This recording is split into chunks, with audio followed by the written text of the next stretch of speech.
Selamat pagi Bapak Ibu Saudara yang dikasih di dalam nama Tuhan Yesus. Pagi hari ini kita akan sama-sama merenungkan kebenaran firman Tuhan. Dan tema pada pagi hari ini adalah berubah setia. Kita akan baca ayat kita dalam 2 Tawarikh 26 ayat 15 sampai dengan ayat yang ke-16. Ia membuat juga di Yerusalem alat-alat perang ciptaan seorang ahli yang dapat menembakkan anak panah dan batu besar untuk ditempatkan di atas menara-menara dan penjuru-penjuru. Nama raja itu yaitu Raja Uzia termasyur sampai ke negeri-negeri yang jauh. Karena ia, Raja Uzia, ditolong dengan ajaib sehingga menjadi kuat. Ayat yang ke-16. Setelah ia menjadi kuat, ia menjadi tinggi hati sehingga melakukan hal yang merusak. Ia berubah setia kepada Tuhan Allahnya dan memasuki bait Tuhan untuk membakar ukupan di atas mezbah pembakaran ukupan. Bapak Ibu Saudara, pagi hari ini kita belajar dari seorang raja yang bernama Uzia. Nama Uzia punya arti Yehova adalah kekuatanku. Satu nama yang mengakui kekuatan Allah yang luar biasa. Namun pagi hari ini kita belajar dari 2 Tawarikh 26 ayat 15 sampai 16. Dari dua ayat yang bersebelahan, ada dua hal yang kontradiktif, ada dua hal yang berlawanan.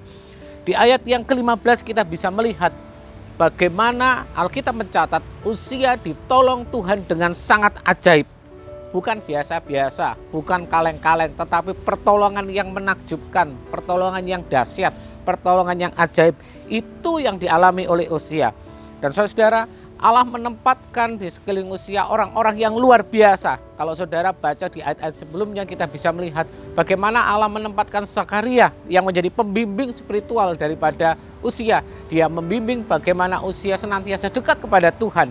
Ada orang-orang yang luar biasa. Ada juga Yeiel, ada juga Maaseia, seorang sekretaris, seorang yang menata, seorang yang manajer, menjadi manajemen dalam pemerintahan Uzia.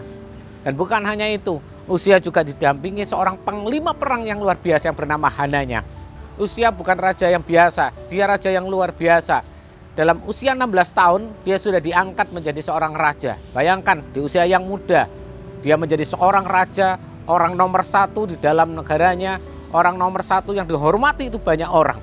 Dan kita melihat bagaimana 52 tahun dia memerintah. Dan Bapak Ibu Saudara, ketika pemerintahan Raja Uzia, dia banyak membangun menara, dia banyak membangun benteng-benteng yang luar biasa. Di banyak tempat dia bangun. Dan bukan itu saja, dia juga bangun sumur yang banyak. Artinya apa? Ketika dia bangun sumur, dia punya persediaan air yang melimpah. Dan di masa pemerintahan Uzia, dia juga punya pertanian dan peternakan yang luar biasa. Bukan hanya punya pertanian, peternakan yang luar biasa, dia punya hasil tani, hasil ternak yang luar biasa, tapi dia juga punya angkatan perang yang disegani. Dia punya pasukan yang banyak, pasukan yang besar, pasukan yang gagah perkasa yang sangat disegani oleh negara-negara sekitarnya. Semua pencapaian dan keberhasilan yang dicapai oleh Uzia itu bukan karena kuat dan gagahnya. Ayat yang ke-15 kita melihat bagaimana Alkitab berkata, ditulis di situ bahwa Uzia mendapat semuanya karena pertolongan Allah yang ajaib, karena pertolongan Allah yang luar biasa. Namun Bapak Ibu Saudara, ketika dia sampai pada pencapaiannya, keberhasilannya, apa yang dicapai Uzia, ia tidak lagi melihat bahwa semua yang dicapai itu karena pertolongan Tuhan. Semua yang dicapai itu karena kuat dan gagahnya Tuhan. Dia tidak lagi melihat Allah sebagai kekuatan. Tidak lagi sesuai dengan namanya. Arti namanya adalah Yehova adalah kekuatanku. Namun ketika semuanya dia sudah capai, pencapaiannya semua, keberhasilannya sudah dia dapatkan, dia tidak melihat Allah sebagai sumber kekuatannya. Tidak butuh waktu lama Bapak Ibu Saudara. Di ayat berikutnya, ayat yang ke-16. Setelah ia menjadi kuat, ia menjadi tinggi hati. Ia melakukan hal yang merusak dan ia berubah setia kepada Tuhan. Tidak butuh waktu lama. Ketika Uzia tidak lagi menganggap bahwa Yehova sebagai kekuatannya, ia menjadi sombong. Ia melakukan hal-hal yang bodoh, yang merusak. Bukan cuma sombong, dia sudah merasa bahwa dirinya adalah orang yang hebat, tapi dia lakukan hal-hal yang merusak. Dan bukan hanya hal yang merusak, dia berubah setia kepada Tuhan. Bapak Ibu, Uzia lupa siapa dirinya. Dalam peribahasa, kacang lupa sama kulitnya. dia lupa bahwa ada tangan Tuhan yang ajaib yang menolong dia selama ini sampai dia berhasil. Dia lupa bahwa Allah sudah mengirim orang-orang yang terbaik untuk ada di sekelilingnya, untuk mendukung keberhasilannya. Bahkan ketika usia ditegur oleh para imam, yang terjadi bukan usia menerima teguran itu, tetapi justru dia menjadi marah karena dia apa? Harga dirinya dilecehkan. Dia merasa bahwa dia tidak boleh ditegur, apa yang dia lakukan selalu betul, tidak pernah salah. Kesombongan sudah ada dalam diri Uzia. Kita melihat Allah tidak tinggal diam. Dia tidak mau kekudusannya, kehormatannya dipermainkan. Apa yang dilakukan oleh Allah, Bapak Ibu Saudara? Ketika Uzia mulai tinggi hati, dia melakukan hal-hal bodoh yang merusak. Ketika dia berubah setia kepada Tuhan, maka Allah buat Uzia ada di titik terendah. Ketika Uzia diizinkan Tuhan terkena kusta. Ketika dia kena kusta, apa yang terjadi? Dia dikucilkan sampai meninggalnya. Sehingga apa yang dia peroleh selama ini, apa yang dia dapat selama ini, semua sia-sia. Bapak Ibu Saudara yang dikasih Tuhan, pagi hari ini mungkin firman Tuhan keras, tetapi pagi hari ini kita mau belajar dari Uzia.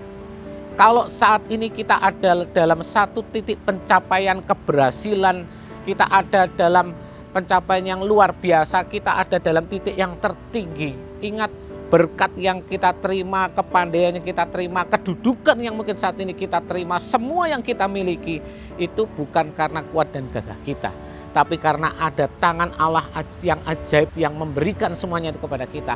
Ada pertolongan Allah yang luar biasa yang menolong kehidupan kita. Dan kita perlu ingat bahwa apa yang kita capai selama ini, apa yang kita miliki, apa yang kita punya, Allah juga kirim orang-orang yang luar biasa yang ada di sekitar kita. Kita nggak boleh lupakan itu. Semua campur tangan Tuhan. Hati-hati ketika kita ada dalam kesuksesan, keberhasilan, jangan sombong. Ketika kita menjadi sombong, kita merasa bahwa semua yang kita miliki adalah kemampuan kita, kita akan melakukan hal-hal bodoh yang merusak. Dan ketika kita melakukan hal-hal bodoh yang merusak, kita akan seperti Uzia, berubah setia. Bapak Ibu Saudara, mari jangan sampai kita menjadi sombong. Ingat bahwa semua yang kita miliki, semua yang kita terima, semua yang kita capai saat ini, semua karena pertolongan Allah yang luar biasa. Karena Allah juga tempatkan orang-orang yang luar biasa yang ada di sekitar kita. Dia tempatkan pasangan kita, dia tempatkan teman-teman yang ada di sekitar kita yang mendukung kita sehingga kita sampai saat ini. Syukuri apa yang kita alami saat ini. Tetap bersyukur, tetap ada dalam kerendahan hati. Tetap setia kepada Tuhan. Jangan sampai semua pencapaian kesuksesan yang kita terima justru membuat kita berubah setia kepada Tuhan. Mari kita berdoa. Kami mengucap syukur Tuhan pada pagi hari ini Tuhan. Kami diingatkan kembali dari kisah Uzia Tuhan.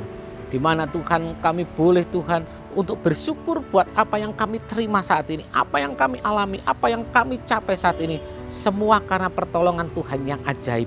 Semua karena pertolongan Allah yang luar biasa. Tuhan, jauhkan dari roh kesombongan yang ada dalam kehidupan kami Tuhan. Sehingga kami boleh tetap mempunyai kerendahan hati di hadapan Engkau Tuhan.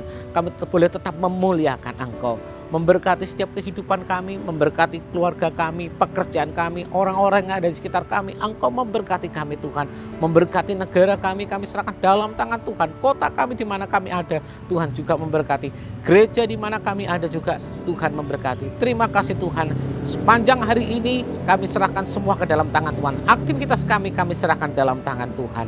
Kami mulai hari ini hanya di dalam nama Tuhan Yesus Kristus. Haleluya. Amin.